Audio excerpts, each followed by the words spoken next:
Welcome to the Killer Innovation Show, the longest continuously produced podcast in history. Each week, Phil McKinney brings you the insights and strategies to amplify your creativity and innovation skills. Here's your host, Phil McKinney. Welcome to this week's episode. The topic for this week is one that's actually in response to an email question that I got from a listener. The question was around dealing with critics. Dealing with those people within your organization who are always negative, always critical against ideas. This might be clients if you are a consultant or run an innovation agency, or you are part of an innovation team inside of an organization and there's somebody in management who's always pointing out why such and such an idea will never work. Now, over my career, I have run into hundreds of these types. So in today's show, we're going to talk about pushing back on the chronic innovation critics. There are multiple ways in which you can push back and be quite successful. And in this episode, I share with you two examples, one in the world of technology and one in the world of fashion, about pushing back or changing the way to achieve taking your ideas forward and having huge, major, significant impact. So, before we jump into this week's episode, got that favor to ask: follow, like, and share. Follow us on social media, like the episode, and share it with others. Share it on your social media, forward it around, let others know about our show here. That helps us grow the subscriber base, and that is my one ask, my one favor, is to help me spread the word. And with that, let's jump in to this week's episode.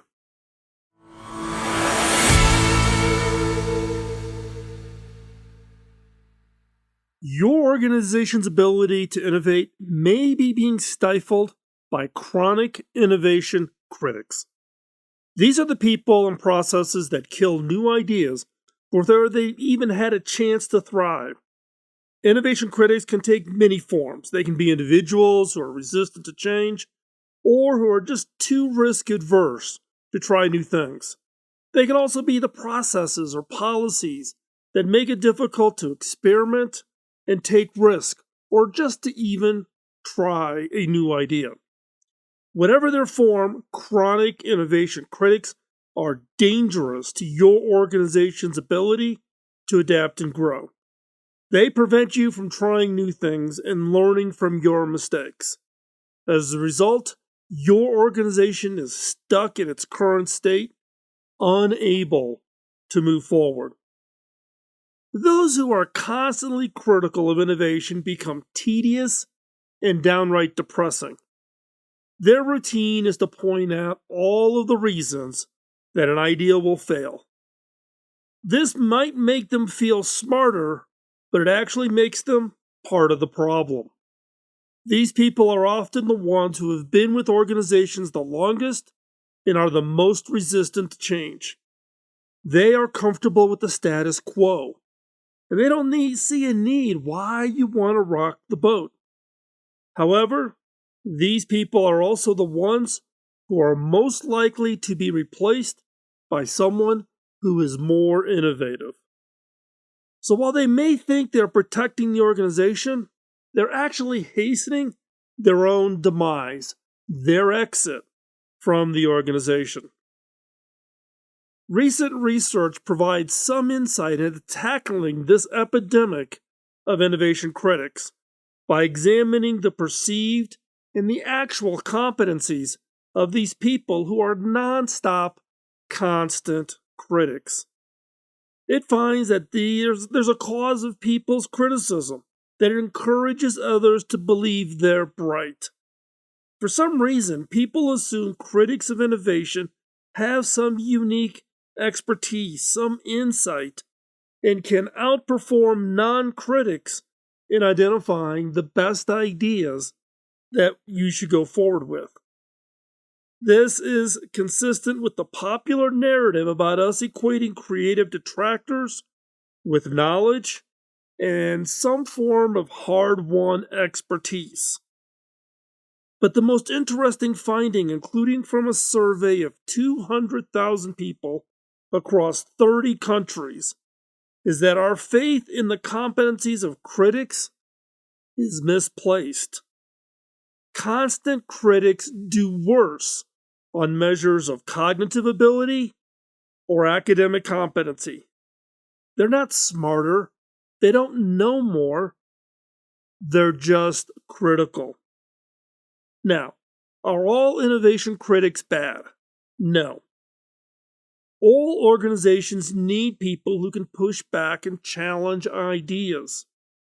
It is through this process that will improve the quality of ideas. However, there is a difference between constructive criticism that leads to better ideas and destructive criticism that kills them. The key is to encourage the former and discourage the latter. Now, constructive criticism. Constructive criticism is a type of feedback that helps you improve your idea. It is positive, helpful. It's aimed at achieving a common goal. Constructive criticism should be specific, objective, and actionable. For example, hey, your sales presentation could be improved by adding more statistics to support your claims. That is constructive criticism. Destructive criticism is a type of feedback that is designed to hurt somebody and achieve no common goal. It is negative, it is unhelpful, it's aimed at achieving the critic's own goals. Destructive criticism appears as name-calling, personal attacks, arguments. For example, hey, your sales presentation is terrible and you are an idiot. That is destructive criticism. So, how do critics kill your ideas? There are 4 reasons an innovation critic might shoot down your idea. Number 1 is the ego response. The common answers you hear when you pitch an idea to somebody with an ego response is, "Oh, I already thought of that a long time ago," or "Somebody else has already come up with that idea. Oh, I have something better." These three examples are classic ego-driven statements. These people are essentially telling you, "Been there, done that." They're brushing you off in a way that suggests that on some level, your idea is threatening the speaker's sense of self, especially if they themselves are creative or an idea person within your organization. Be careful. You may think you're talking about business, but you are actually engaged in a very personal exchange about your respective places in the hierarchy of your organization. In order to get their support, you need to appeal to their ego and satisfy their need for personal validation. Once you've done that, you can do the necessary work to satisfy them that the idea makes business sense as well.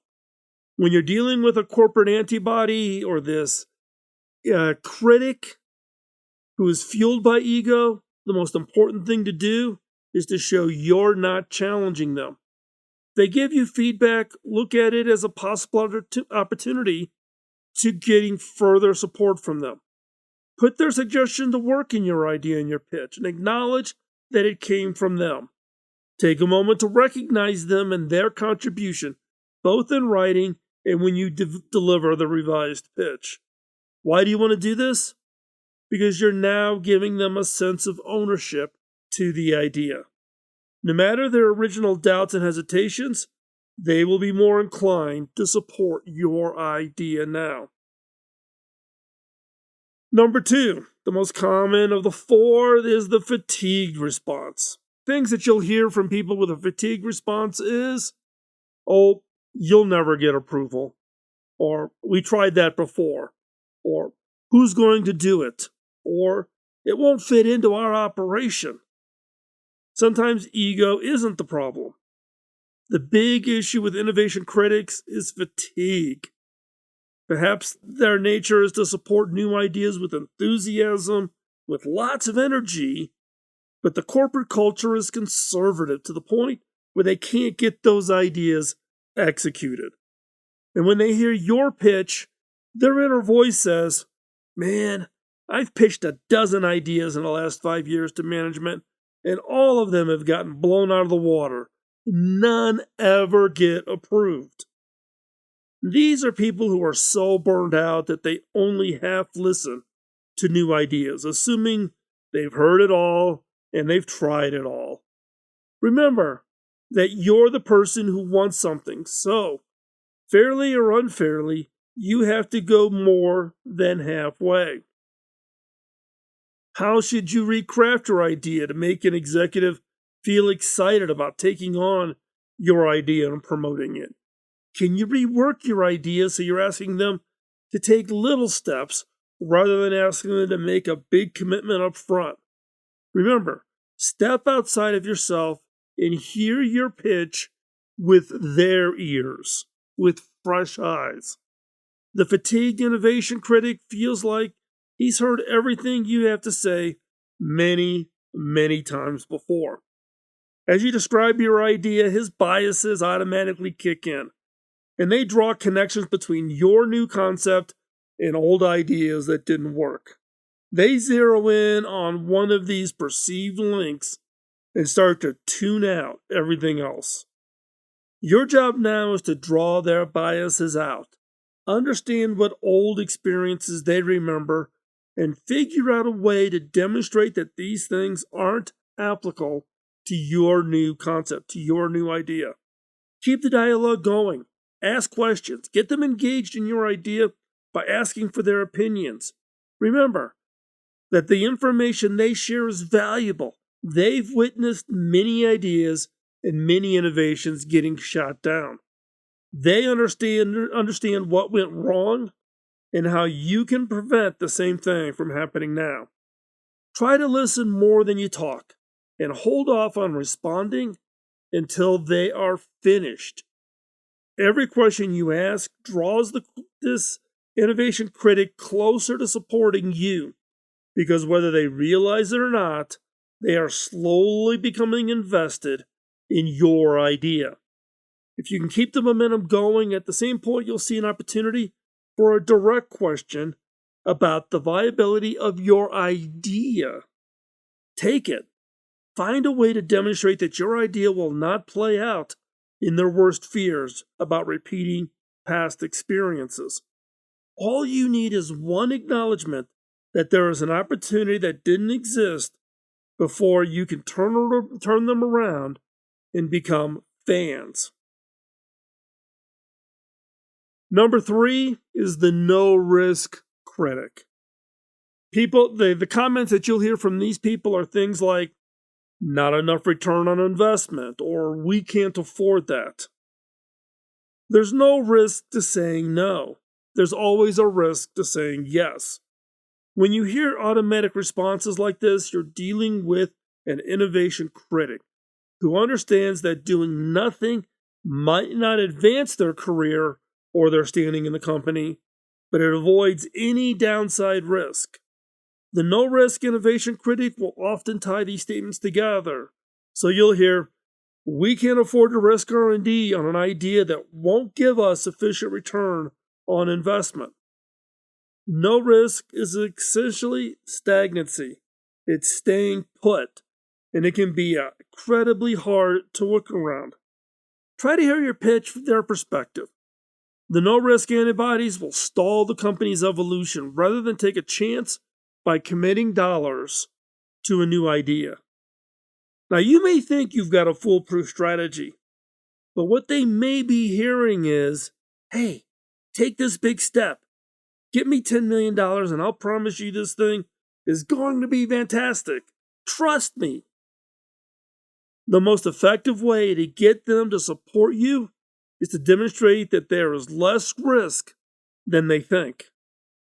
For instance, use a gated funding model and make it clear that supporting the first stage of your idea will be low risk, low cost, and does not commit them to moving on to a bigger investment. Think of the no-risk critic as a commitment phobe. Let him or her know that they can give up on an idea whenever they want, and they are more likely to stay interested in your idea if they have that out. Figure out how to get people comfortable with the risk. Rather than making it a one-shot big bang commitment, figure out how you can chop your concept down into smaller steps. Asking for a few $1,000s to prove that your customer really needs this product is going to get a yes faster than asking for the full budget and the associated risk all at once. There's also a more dramatic way to deal with a no-risk critic. One of the classic stories of innovation from HP was when David Packard awarded Chuck House the Medal of Defiance for deliberately defying Dave's orders and forcing through an idea he had about a next-generation oscilloscope. David Packard himself ordered the idea to be killed. When the product turned out to be highly successful, David Packard admitted he was wrong and presented Chuck an award, quote, in recognition of extraordinary contempt and defiance beyond the normal call of engineering duty, end of quote. This speaks to a subtle truth about innovation. Chuck believed in his invention, but he couldn't get any support for it. The lack of support wasn't because of the cost of the invention. It was more fundamental to belief by management that the product wasn't worth pursuing. Chuck believed that if he got his oscilloscope into the product catalog, it would sell. Turns out, he was correct. The oscilloscope ended up selling 17,000 units instead of the predicted 31 units. Beyond its success, the core product was modified and used by NASA to enable the world to watch Neil Armstrong walk on the moon. That's correct. Without Chuck's defiance, the world would have listened to one small step for man, one giant leap for mankind, only on a radio rather than watching the landing as it happened. Chuck's defiance allowed us to watch Neil Armstrong step on the moon. Sometimes there's no other way around a no-risk innovation critic than a slightly cunning reinterpretation of the rules or selective hearing when you're told no. I'm not advocating lying, deceit, or anything of that nature. Rather, you need to understand that within most organizations, you'll find far more people who feel empowered to say no than people who feel empowered to say yes. So you are always more likely to hear a no than a positive counterpart. Don't lie, but don't always wait for permission either. If you truly believe in an idea and will take the risk, put your plan in motion. There are multiple paths to your objective. If you can't get direct approval, then sometimes avoiding explicit disapproval is almost as good. You can always ask for forgiveness later. And number 4, the comfort response. These are the innovation critics who most commonly say, "Oh, we've always done it this way," or "Our customer likes it this way," or "Don't rock the boat." The question is what constitutes success? Do you need a specific kind of victory in order to feel like you succeeded, or can you redefine success over the years to reflect the realities of your business? When innovation critics tell you that change isn't desirable or feasible, they may be locked into some very outdated thinking about what success looks like. It's up to you to convince them that what makes up success may well have changed over time. Look at how the treatment of HIV has evolved. 20 years ago, most HIV patients had 2 potential outcomes: die now or die in the very near future. Success in the battle against AIDS was narrowly defined as finding a cure. Now, over 3 decades later, the HIV drug cocktails have allowed doctors, researchers, and patients to redefine what success means. It has evolved from finding a cure to give AIDS patients a similar quality of life and lifespan as they would have enjoyed had they not become infected. So you need to be aware that the goalpost can move, both for good and for bad reasons. Be aware that there are two negative results of the confidence response. You can either become so ingrained in your answer that you'll never let go, or so unfocused and disorganized that you'll chase any answer. If you're getting feedback that your business has already identified clear definitions of success and that your project does not fall within those parameters, then you need to either move your goalposts or persuade them to move their goalposts. Consider this example from the world of fashion. In the 1990s, Gucci designer Tom Ford redefined what a fashion show was and how a fashion designer communicated with the mass audience who was eventually buy his products. He anticipated how the previously, quote, members-only fashion world was going mainstream and created decadent runway shows and boldly provocative advertising that spoke directly to the end consumer. In the mid-90s, turning a somewhat dusty fashion house into a global mega brand was success, and the maximum exposure equated to maximum sales.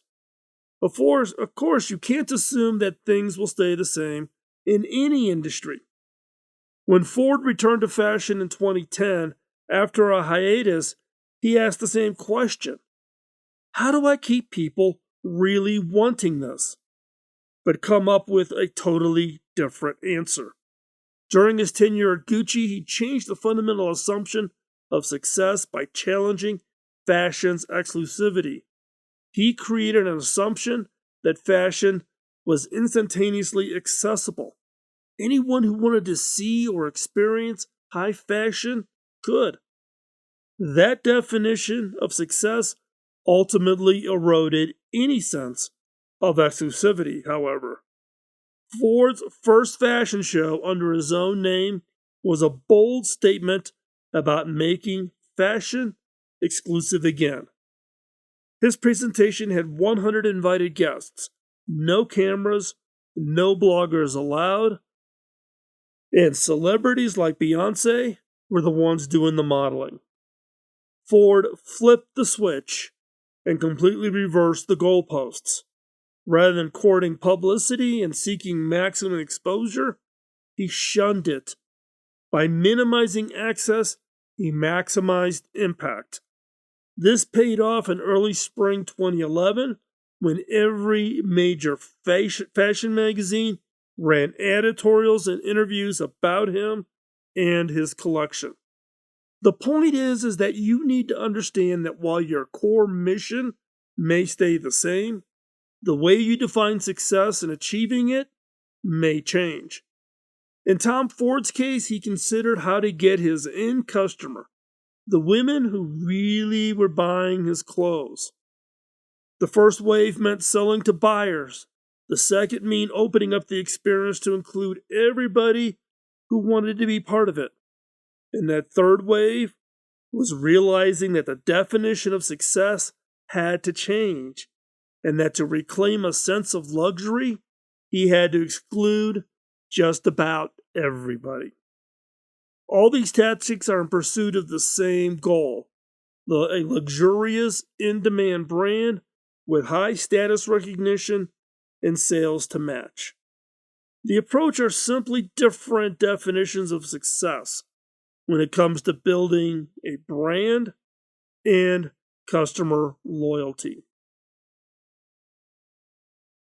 Now, with each of these four responses to your ideas, these critics can be constructive or destructive depending on their intent and how you receive their feedback.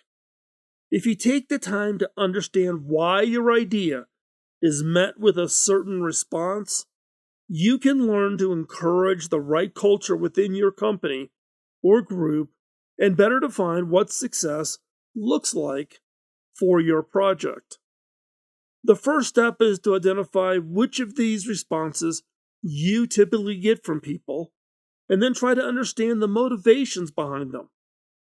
If you find that people are usually supportive but sometimes critical, it might be helpful to ask more specific questions, like, what did you mean by that? Or I don't quite understand what you are trying to convey here. Or what would be your idea on how to fix this?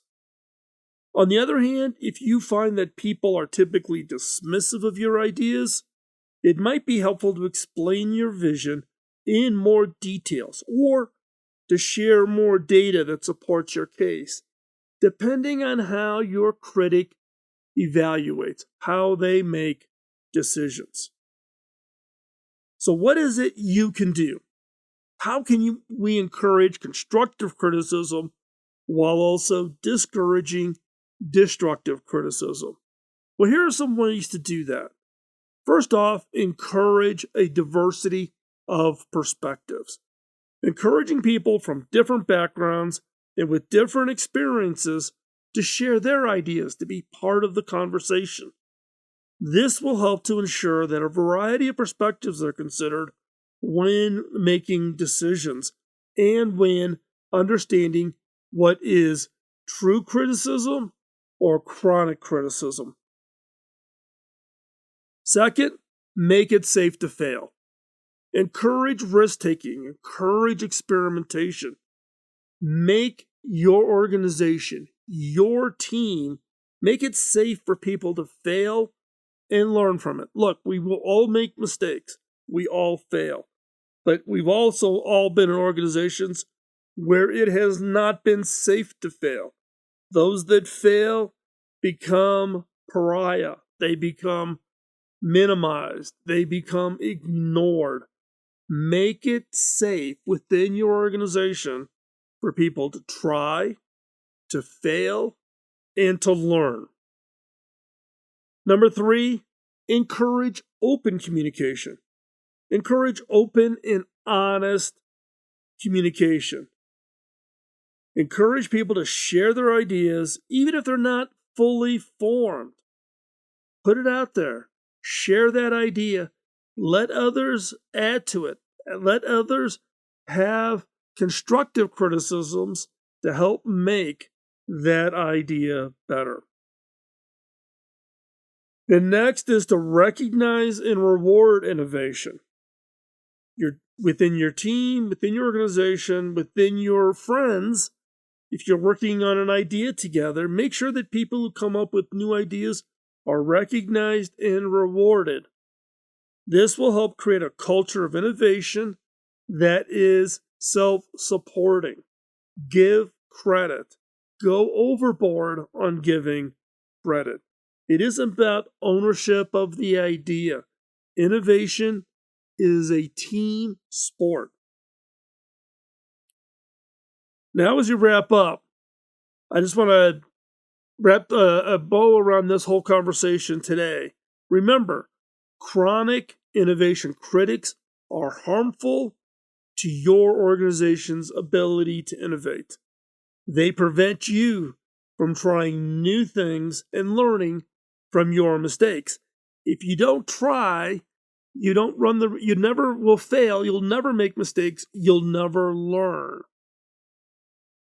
Chronic critics prevent you from learning. And as a result, your organization is stuck in its current state.